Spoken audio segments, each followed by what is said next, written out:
ఒక ప్రవక్త స్థితికి వచ్చింది.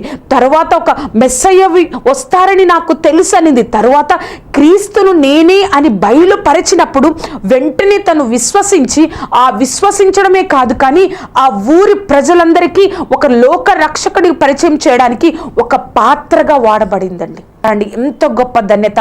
నీ దృష్టిలో దేవుడు ఎప్పుడు బయలుపరచబడతాడో తెలుసా?